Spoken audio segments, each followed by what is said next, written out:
Em 1532, no alto dos Andes sul-americanos, florescia um dos impérios mais extraordinários e desconhecidos da história, o Império Inca, com mais de 12 milhões de habitantes. Estradas que ligavam desertos a florestas e técnicas agrícolas avançadíssimas. Os Incas criaram uma civilização que rivalizava em organização com qualquer império europeu. Mas em poucos meses, tudo desmoronaria. E no centro desse colapso estava um homem.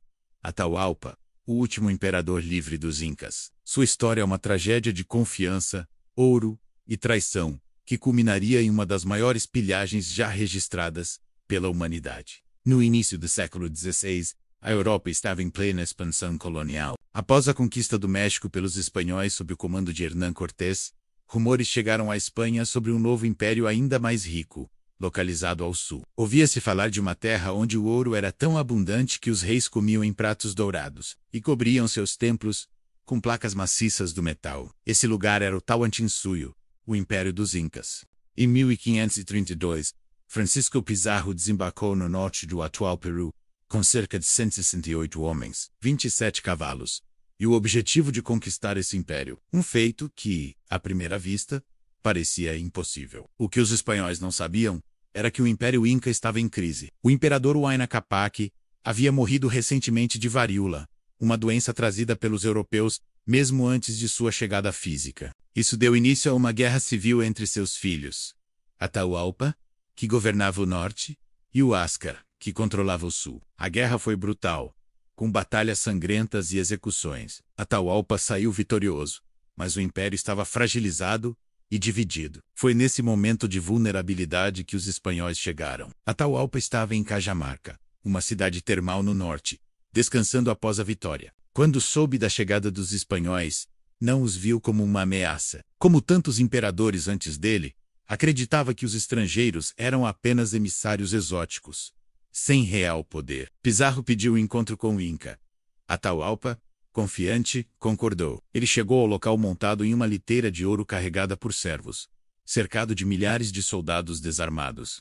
Do outro lado, escondidos nas casas da praça de Cajamarca, estavam os soldados espanhóis, com arcabuzes, cavalos e artilharia leve.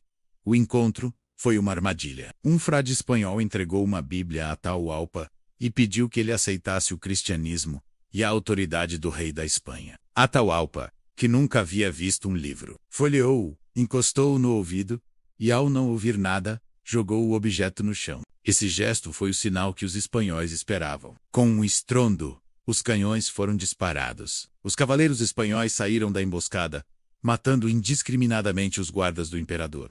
Milhares de incas foram massacrados em questão de minutos. Atahualpa foi capturado. E esse ato selou o destino de todo o império. O imperador Inca foi mantido como prisioneiro em um quarto de pedra. Em um gesto desesperado, Atahualpa ofereceu a Pizarro algo sem precedentes. Ele prometeu encher o quarto onde estava com ouro até a altura de sua mão estendida. Além disso, ofereceria 2 salas cheias de prata, durante meses. Caravanas traziam objetos de valor de todas as partes do império: estátuas, joias, placas dos templos, utensílios cerimoniais. Tudo foi derretido, pesado e registrado. Ao final, estima-se que o resgate tenha ultrapassado 6 toneladas de ouro e 12 toneladas de prata. Ajustado para os dias de hoje, seria o equivalente a bilhões de dólares. Mas mesmo depois de pago o resgate, Atahualpa não foi libertado. Os espanhóis estavam divididos sobre o que fazer. Libertá-lo significava deixar alguém poderoso vivo o bastante para organizar uma contraofensiva. Matá-lo significava quebrar qualquer confiança restante com o povo Inca. Pizarro, pressionado por seus homens e convencido de que Atahualpa ainda representava uma ameaça, organizou um julgamento farsa. Atahualpa foi acusado de idolatria, incesto, heresia e conspiração contra os espanhóis. Condenado à morte, ele foi inicialmente sentenciado a morrer queimado, punição cruel reservada a hereges. Mas no último momento, aceitaram converter Atahualpa ao cristianismo. Em troca, concederam-lhe uma morte mais misericordiosa: o estrangulamento. Na noite de 26 de julho de 1533, Atahualpa foi executado por garrote. Morreu como imperador e prisioneiro, com a promessa de liberdade quebrada e o maior tesouro do império já saqueado. Após sua morte, O colapso inca foi rápido. Os espanhóis avançaram sobre Cusco, a capital sagrada, e encontraram uma cidade cheia de ouro, mas já desmoralizada. Os poucos focos de resistência foram rapidamente esmagados. Um novo imperador fantoche foi instalado pelos próprios espanhóis e o sistema andino de poder foi destruído.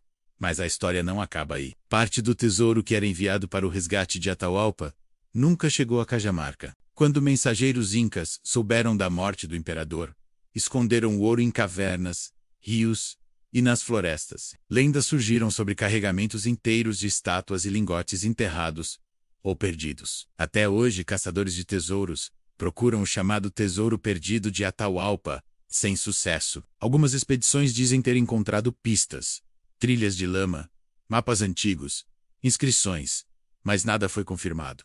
Para os incas, o ouro não era apenas riqueza, era o suor do sol. Objetos de ouro tinham valor simbólico, espiritual, cerimonial. Para os espanhóis, no entanto, representava apenas riqueza material, a chave para poder e glória na Europa. Essa diferença de visão contribuiu para o mal-entendido trágico entre dois mundos. O fim de Atahualpa marcou o fim de uma era. Uma civilização inteira foi dizimada em nome da ganância, e um dos maiores impérios da história desapareceu em questão de anos. Mas a memória resiste. Nos Andes, o nome de Atahualpa ainda é reverenciado. Ele é visto como Marte, herói e vítima de uma das maiores traições da história humana. Francisco Pizarro, por outro lado, alcançou fama e fortuna, mas foi assassinado por seus próprios companheiros em uma luta de poder entre conquistadores. A traição sempre cobra seu preço. Hoje, ao visitar Cajamarca, é possível ver o chamado Quarto do Resgate, uma sala de pedra marcada com uma linha vermelha até onde o ouro teria alcançado. Um espaço silencioso, frio, símbolo de ganância, submissão e esperança quebrada. A história do tesouro de Atahualpa continua a fascinar porque representa muito mais do que ouro perdido. Ela é o retrato do choque brutal entre civilizações, do custo da ambição desmedida e da fragilidade dos impérios diante da traição. E talvez, nas montanhas ocultas do Peru, em uma caverna esquecida pelo tempo, parte daquele ouro ainda aguarde, não para ser encontrado por gananciosos, mas como lembrança eterna de que nenhum império, por maior que seja, está a salvo da queda.